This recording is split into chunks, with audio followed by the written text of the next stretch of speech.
बोलो चौथ माता की जय। एक साहूकार था, उसके 7 बेटे थे, एक बेटी थी। 7 भाई की प्यारी बहन थी। एक साथ ही बैठकर खाना खाते थे। एक दिन कार्तिक की चौथ आई तो उसकी बहन ने करवा चौथ का व्रत रखा।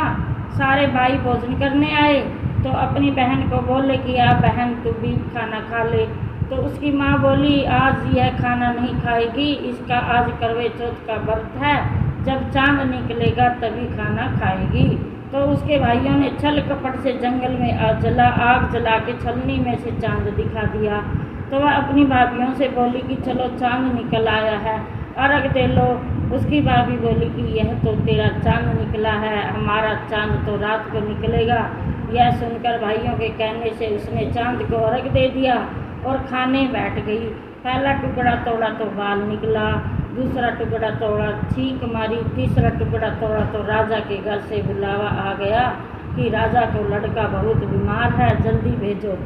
माँ ने लड़की के पहनने के लिए 3 बार बुगचा खोलो, 3 बार कपड़े सफ़ेद निकले। अब उसको सफ़ेद कपड़े में ही ससुराल पर भेज दिया और माँ ने लड़की के पल्ले को एक सोने का टका बांध दिया और बोली कि रास्ते में जो भी मिले पैर पड़ती जाइए, तुझे सुहाग की आशीष देवे, उसे सोने का टका दे देना और पहले पल्ले को गांठ लगा लेना। अब उसे रास्ते में कोई भी मिला सबके पैर पड़ी, पर किसी ने भी सुहाग की आशीष ना दी।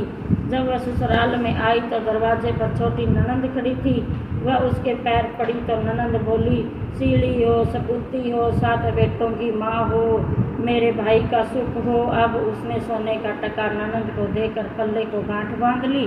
उसके बाद वह अंदर आई, अंदर आके देखा कि उसका पति मरा पड़ा है। अब वह उसे लेकर एक कोठड़ी में पड़ी रही।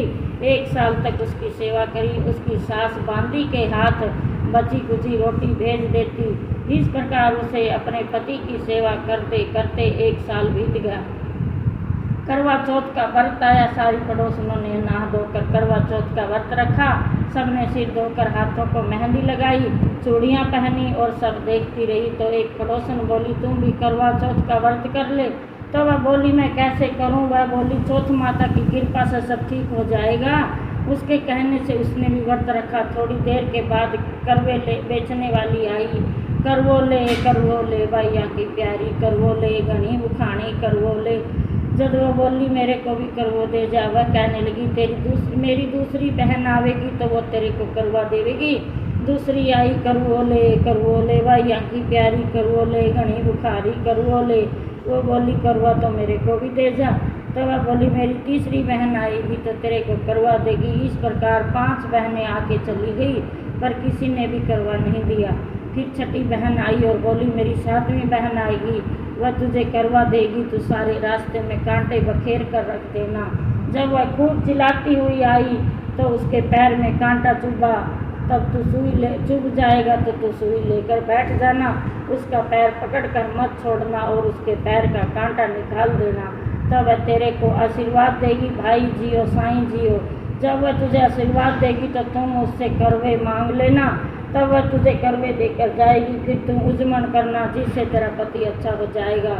अब उसने वैसा ही किया, सारे रास्ते में कांटे बिछा दिए। जब वो करवे लेकर खूब चिल्लाती हुई आई तो उसके पैर में कांटा चुभ गया। उसने उसका पैर पकड़कर छोड़ा नहीं और उसका कांटा निकाल दिया। तो उसने आशीर्वाद दिया। तब उसने उनके पैर पकड़ लिए और बोली कि जब तूने मुझे आशीर्वाद दिया है तो करवे भी देकर जाएगी। तो उसने बोला तूने तो मुझे ठग लिया। यह कहकर उसने उसे करवा दे दिया। अब करवे लेकर उसने उजमन की तैयारी करी, व्रत रखा। राजा का लड़का ठीक हो गया और बोला मैं बहुत सोया। वह बोली काहे का सोया? 12 महीने हो गए तेरी सेवा करते करते, अब चौथ माता ने सुहाग दिया है। उसका पति बोला कि चौथ माता को उजमन अच्छे से करो। अब उसने चौथ माता की कहानी सुनी, उजमन करा। अब वे दोनों चौपड़ पासा खेलने लग गए। इतने में उनकी बांदी तेल की पड़ी गुड़ की डली लेकर आई। दोनों को खेलते देखकर सासू से जाकर बोली, महलों में खूब रौनक लगी है, तेरी बहू चौपड़ पासे खेल रही है। इतनी सुनकर सासू देखने आई। दोनों को देखकर बहुत खुश हो गई। बहू ने ससुर के पैर दबाए। सासू बोली, बहू सच सच बता तूने क्या किया? उसने सारा हाल अपनी सासू को बताया। तो राजा के सारे शहर में ढिंढोरा पिटवा दिया। अपने पति की जीवन सुरक्षा के लिए सब बहनें करवा चौथ का व्रत रखे।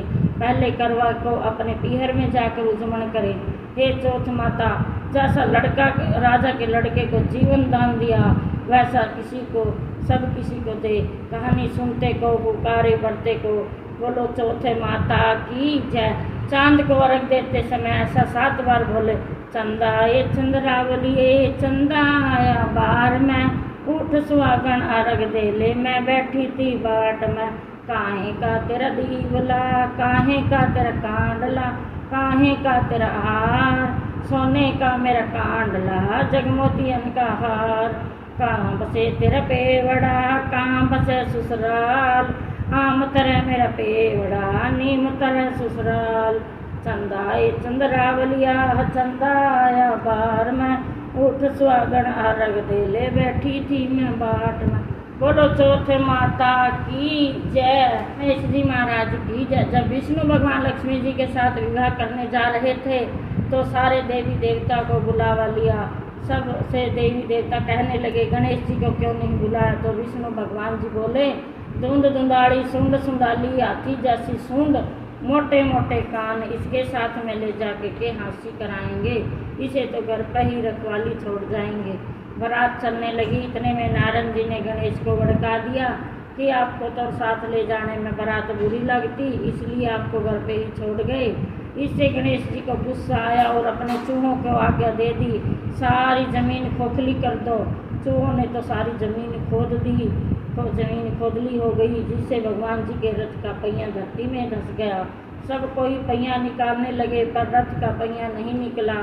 फिर कृष्ण खाती को बुलाया गया और पहिए को हाथ लगाकर कृष्ण खाती ने बोला, बोलो गणेश जी महाराज की जय।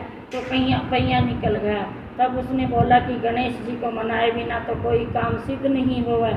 अब सबसे पहले गणेश जी का विवाह रिद्धि सिद्धि के साथ किया, बाद में विष्णु भगवान ने लक्ष्मी जी के साथ किया। हे गणेश जी महाराज, जैसा भगवान जी का कार्य सिद्ध करे वैसा सबका करिए। कहता का सुका ओंकारा बढ़ता का। बोलो गणेश जी महाराज की जय।